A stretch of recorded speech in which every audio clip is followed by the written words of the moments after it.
Working substance जो है वो रिटर्न हो जाती है to its original state at the end of the cycle.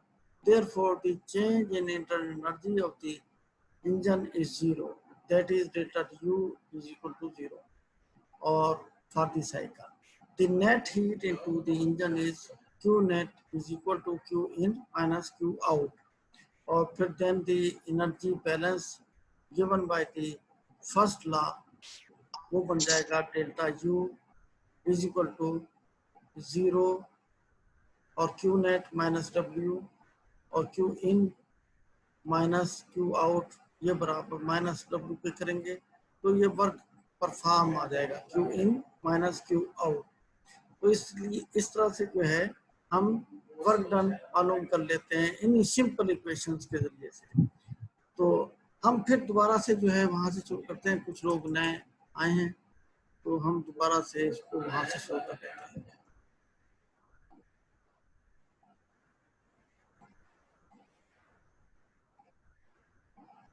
यहाँ से हमने शुरू किया था कि केमिकल इंजीनियरिंग थर्मोडायनामिक्स हम पढ़ रहे हैं और केमिकल इंजीनियरिंग के लिहाज से कि केमिकल इंजीनियरिंग में थर्मोडायनामिक्स का क्या रोल है, इंटरनल एनर्जी क्या होती है, टेम्परेचर और हीट क्या होता है। तो पहले हमने कहा कि इंटरनल एनर्जी को डिफाइन करते हैं। इंटरनल एनर्जी जो है वो सिस्टम की वो होती है sum of kinetic energies of all the constituents. यहाँ पे कॉन्स्टिट्यूएंट्स का मतलब है मॉलिक्यूल्स। और फिर टेम्परेचर क्या होता है, टेम्परेचर की डेफिनेशन हमने की थी कि system is average kinetic energy of the constituents या मॉलिक्यूल्स इज कॉल्ड टेम्परेचर। और Q जो है वो हीट है। हीट एनर्जी क्या होती है, that is transferred from one system to another. Mechanical system को हम हीट में कन्वर्ट कर सकते हैं, जैसे मैंने कहा या थर्मल मोशन जो है वो किसी और जरिए से भी पैदा की जा सकती है, जैसे माइक्रोवेव उनकी मिसाल हमने दी है।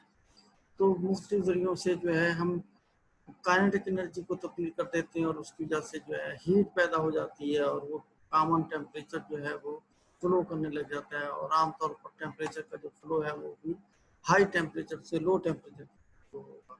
तो हीट वर्क और इंटरनल एनर्जी में एक रिलेशनशिप है। Gas has internal energy U due to the kinetic energy of its molecules, और if heat Q is added its internal energy जो है वो इंक्रीज कर जाएगी। तो यहाँ पे हमने ये पिस्टन गैस का और ये जो सिलेंडर की मिसाल ली है कि इसमें जो है ना वर्क डन परफॉर्म हो जाएगा। अगर हम हीट देते हैं, हीट देने पे जो है वो गैस गर्म होगी, पिस्टन जो है उसके अंदर तो वो आउटवर्ड डायरेक्शन में वो मूव करेगा, जिसकी वजह से जो है वो वर्क डन वाकई होगा। If the gas expends it does work on atmosphere and it's internal energy जो है वो डिक्रीज हो जाती है, अलबत्ता आउटसाइड में वर्क परफॉर्म हो जाता है। तो फर्स्ट लॉ ऑफ थर्मोडायनामिक्स की स्टेटमेंट के मुताबिक internal energy of the gas जो है ना वो चेंज हो जाती है। अगर हम हीट ऐड करेंगे या रिमूव करेंगे तो जो है अंदर ठंडक पैदा हो जाएगी, और अगर हम हीट देंगे तो इस तरह से जो है काइनेटिक एनर्जी जो है वो बढ़ जाएगी। फर्स्ट लॉ ऑफ थर्मोडायनामिक्स ये कहता है कि change in internal energy of the gas जो है ना वो बराबर होती है heat absorb by the gas, इसके बराबर। यानी ये इसको आपने याद रखना है कि जब हम पूछे फर्स्ट लॉ ऑफ थर्मोडायनामिक्स क्या होता है तो आप कहेंगे change in internal energy of the gas is equal to heat absorb by the gas minus the work done by the gas. ये जो वर्क डन हो रहा है ये माइनस हो जाएगा, तो इसको भी याद रखना है आपने इस तरीके से। और फिर जो है change internal energy is equal to delta U, और ये is equal to U final minus U initial. Internal energy क्या थी, फाइनल एनर्जी क्या थी, तो दोनों को माइनस करके हम इंटरनल चेंज मालूम कर लेते हैं। Then the first law requires delta U is equal to Q minus W। W जो है परफॉर्म बाय द गैस और Q जो है heat absorb by the gas. तो फर्स्ट लॉ ऑफ थर्मोडायनामिक्स जो है उसकी स्टेटमेंट जो है वो कंजर्वेशन ऑफ एनर्जी के मुताबिक बन जाती है। It is the energy an energy counting principle के energy of the system remains conserve. तो जब कंजर्वेशन हम कहें लॉ ऑफ थर्मोडायनामिक्स क्या है तो आप कहें कि जी law of thermodynamics conservation of heat energy जो है या कंजर्वेशन ऑफ एनर्जी के मुताबिक total energy of this system remains conserve, और उसमें कोई तब्दीली नहीं आती है, और हीट जो है या एनर्जी जो है एक फार्म से दूसरी फार्म में तब्दील हो जाती है। अब यहाँ पे हम एक एग्जांपल की हमने बात की, what is the change in the internal energy of the gas if it takes 3000 energy इसको दी जा रही है और हीट, और वाइल इट डज 1000 जूल का इसने काम किया, तो Q माइनस W क्यों आएगा, तो चेंज इन इंटरनल एनर्जी के बराबर होगा, और वो होगा Q माइनस W। जब हम 3000 में से 1000 नफी करेंगे तो क्या आ जाएगा 2000। और फिर हम आ गए थे कि हीट इंजन क्या होता है। A heat engine is a device that uses heat input, which you must pay for in some form to do work. Output जो वर्क वो कर रहा है वो आउटपुट है। और फिर जो है उसने एक इंजन की मिसाल ली है कि इंजन को एनर्जी दी जाती है और वो वर्क परफॉर्म करता है, और कुछ एनर्जी जो है वो ज़ाया हो जाती है। और फिर हमने कहा कि the central issue is how much of the heat taken in, और जो कि कन्वर्ट हो गई वर्क में। तो हम इसके साथ हमारा सरोकार ज़्यादा होता है कि कितनी एनर्जी हमने इंजन को दी और कितना काम उसने किया। तो the outcome is first of are limited by the first law. You cannot get more out than goes in. यानी ये फर्स्ट लॉ ऑफ जो बना है थर्मोडायनामिक्स का, इसका असूल जो है वो कहीं पर भी उसको अनट्रू नहीं कहा जा सकता। तो जितनी एनर्जी हम देंगे इंजन को, जो वर्क होगा वो उससे कम होगा जो एनर्जी दी है, क्योंकि कुछ एनर्जी ज़ाया हो जाती है, तो आउटपुट हमेशा कम आती है। तो जिसकी वजह से हम कहते हैं कि 100% एफिशिएंसी इंजन की नहीं आ सकती। तो इस तरह से जो ये फर्स्ट लॉ है ये ओबे होगा, तो ये कहीं पर भी जो है डिसओबे नहीं हो रहा है ये लॉ। तो इस तरह से हमने फिर एक इंजन की मिसाल दी है कि इंजन जो है ना उसके लिए एक हीट सोर्स का होना ज़रूरी होता है और एक हीट सिंक का। हीट सोर्स जो है कोई ना कोई हीट हम दे रहे होंगे, और फिर जो है वो इंजन काम करेगा, और उसके बाद जो है कुछ एनर्जी जो है सिंक हो जाएगी, और जो एनर्जी सिंक हो रही है वो लेस देन होगी, जो वर्क परफॉर्म होगा वो ज़्यादा होगा हीट सिंक से। तो इस तरह से ये जो हम काम करेंगे इसकी एफिशिएंसी भी 100% नहीं आएगी। ये इसने दिखाया कि रेसिप्रोकेटिंग मोशन से जो है उसको व्हील को घुमाया जा सकता है, और इस तरह से ये रोटेटिंग व्हील जो है टरबाइन का हो सकता है, जनरेटर का हो सकता है, और इस तरह से हम हीट एनर्जी को किसी भी एनर्जी में कन्वर्ट कर सकते हैं। जनरेटर अटैच कर देंगे तो ये इलेक्ट्रिकल एनर्जी पैदा करेगा, अगर इसके साथ कोई मैकेनिकल सिस्टम लगा देते हैं तो ये मैकेनिकल कोई काम करना शुरू कर देगा। इस साइक्लिक हीट इंजन क्या होता है? Heat engine are operated in cycle, which means that the working substance is return to its original state at the end of the cycle. यानी ओरिजिनल स्टेट में उसको वापस आना चाहिए, एक पूरा साइकिल जहाँ से हमने शुरू किया था वहाँ पर उसको पहुँचना चाहिए। और therefore the change in internal energy of the engine is zero. अगर change in internal energy zero है फॉर द साइकिल, ये पॉसिबिलिटी है। और the net heat into the engine वो क्या हो सकती है? तो वो हम कहते हैं कि क्यू नेट जो है वो Q in minus Q out के बराबर होगा। और फिर जब हम एनर्जी बैलेंस चेक करेंगे फर्स्ट लॉ के मुताबिक, तो हम कहेंगे इंटरनल एनर्जी तो जीरो थी, तो नेट एनर्जी जो है उसमें से वर्क डन को निकाल दो, और इस तरह से जो है ना वो इनपुट माइनस आउटपुट करो और माइनस डब्ल्यू कर दो, तो ये हमारे पास वर्क डन मालूम हो जाएगा इन और आउट से। तो ये इस तरह से इसमें इस फार्मूले के जरिए से एक वर्क डन मालूम किया है। फिर हम कहते हैं इंजन की एफिशिएंसी कैसे मालूम की जाती है? इंजन की एफिशिएंसी जैसे मैंने बताया कि आउटपुट क्या है इनपुट क्या है उसके जरिए से मालूम की जाएगी। The engine efficiency is defined as the ratio of the work done by the engine to the heat that goes into the engine। और जो है ना इंजन एफिशिएंसी जो है ना वो बराबर है work done over heat in, तो ये W ओवर Q में IN आ जाएगा। और इस तरह से जो है ना सेल्स W work done is equal to Q in minus Q out.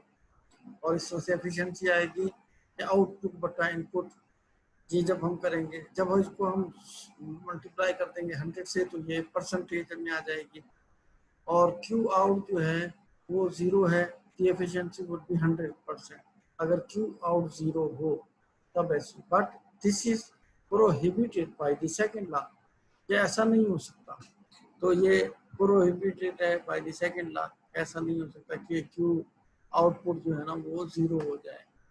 तो फिर जो है ना हीट इंजन एग्जांपल वो कंसीडर कर रहा है कि कौन कौन सी हो सकती है। Heat engine operating in a cycle absorbs 10,000 joules of energy from heat source से ले रहा है, परफॉर्म करता है कुछ वर्क और फिर डिस्कार्ड कर देता है 6,000 joules of heat to a cold reservoir. तो इस तरह से फिर जो है ना जब एक हॉट रिजर्वायर है तो हीट को बहने के लिए कोल्ड रिजर्वायर चाहिए। तो हीट सोर्स के लिए कोई ना कोई कोल्ड रिजर्वायर नहीं होगा तो फिर ऐसी सूरत में वर्क डन नहीं होगा। How much work is perform, what is this engine efficiency और what is the change in energy of this engine. ये सॉल्यूशन इसका नीचे दिया हुआ है कि जब हम देखते हैं कि डब्ल्यू आउट जो है वो Q in minus Q out के बराबर होता है, तो यहाँ पे 10,000 जाउल थे, फिर एक सिंक थी जो कि 6,000 जाउल की थी और इस तरह से 4,000 जाउल हमें मिले। तो एफिशिएंसी जो है वो W out over W Q in के बराबर होगी, तो डब्ल्यू आउट तो हो गया 4,000 और क्यू इन हम दे रहे हैं 10,000, तो 0.4 यानी 40% आ जाएगी। और इस तरह से इंटरनल एनर्जी जो है वो 0 अगर हम रखें तो change in internal energy for an engine operating in a cycle is 0। तो उसका मतलब ये शुमार किया जाएगा कि इस साइकिल के लिए जो इंटरनल एनर्जी थी वो 0 रही, उसमें तब्दीली नहीं आई। फिर हम आ जाते हैं सेकंड लॉ पर। सेकंड लॉ क्या है? There are two statements of the second law which can be shown to be equivalent. पहली क्या है? पहली ये कैल्विन ने बयान की, it is impossible to have a heat engine that is 100% efficient. ये कैल्विन ने कहा और उसने ये बात एक्सपेरिमेंट की बात कही थी कि जो है ना ये मुमकिन ही नहीं है कि 100% कोई हम एफिशिएंट इंजन बना लें। Not all of the heat taken in by the engine can be converted into work। क्योंकि कुछ ना कुछ जो है हीट सिंक में ज़ाया हो जाएगी, कोल्ड रिजर्वायर में ज़ाया हो जाएगी। और क्लासियस एक और साइंटिस्ट है, उसने कहा in a spontaneous process heat flows from a hot to cold substance. ये उसने जो बात कही है ये उसने ऑब्जर्वेशन की बुनियाद पे कही है कि हमेशा हीट जो है वो फ्लो करती है हार्ड से कोल्ड की तरफ। तो जहाँ पर भी कोल्ड देखेगी वहाँ पे वो फ्लो कर जाएगी। तो work must be done to move heat from a cold to a hard substance. तो वर्क जो है ना अगर परफॉर्म हो रहा है इस अमल में कि जब हीट जो है ना वो मूव कर रही है हार्ड से कोल्ड की तरफ, तो फिर जो है ना हम ये कर सकेंगे कि जो है वर्क परफॉर्म हो रहा है, वरना वर्क परफॉर्म नहीं हो सकेगा। Heat energy and work done.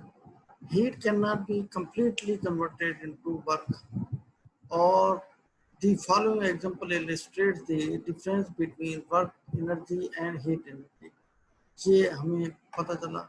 फिर हम आ जाते हैं कि वो जो following example illustrate कर रही है कि difference between work energy और heat और give the block a push, it will stop due to friction।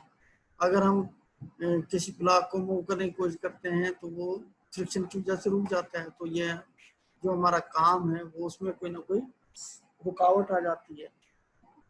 The kinetic energy is converted into heat, but the block will not move by heating it।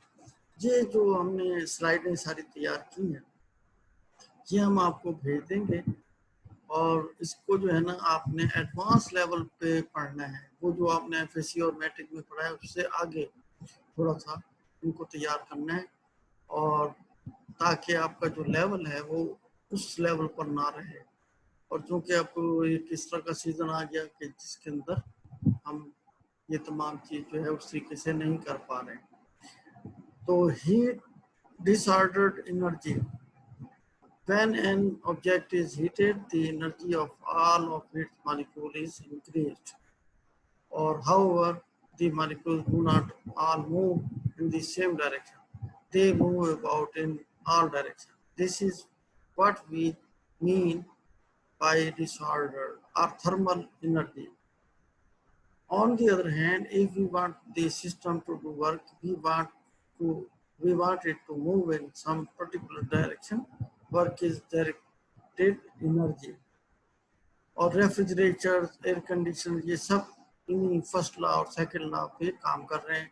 Heat pump होता है, heat engine इन reverse, और फिर ये cooled एक system है. तो इसमें भी हम यही कर रहे हैं कि एनर्जी दे रहे हैं, अंदर कूलिंग पैदा हो रही है रेफ्रिजरेटर के, तो उसमें इलेक्ट्रिकल एनर्जी से हम कन्वर्ट कर रहे हैं और वो जो है उसकी एनर्जी को आउट कर रहे हैं और चीज़ों की जो हीट है उसको बाहर निकाल देते हैं. You can make heat flow backward, यानी हीट को रिवर्स भी किया जा सकता है. ये नहीं है, पहले हम कह रहे थे कि हीट जो है ना हमेशा हार्ड से कोल्ड की तरफ फ्लो करती है, लेकिन इसमें हमने ये किया कि हीट जो है वो फ्लो कर रही है कोल्ड से हार्ड की तरफ.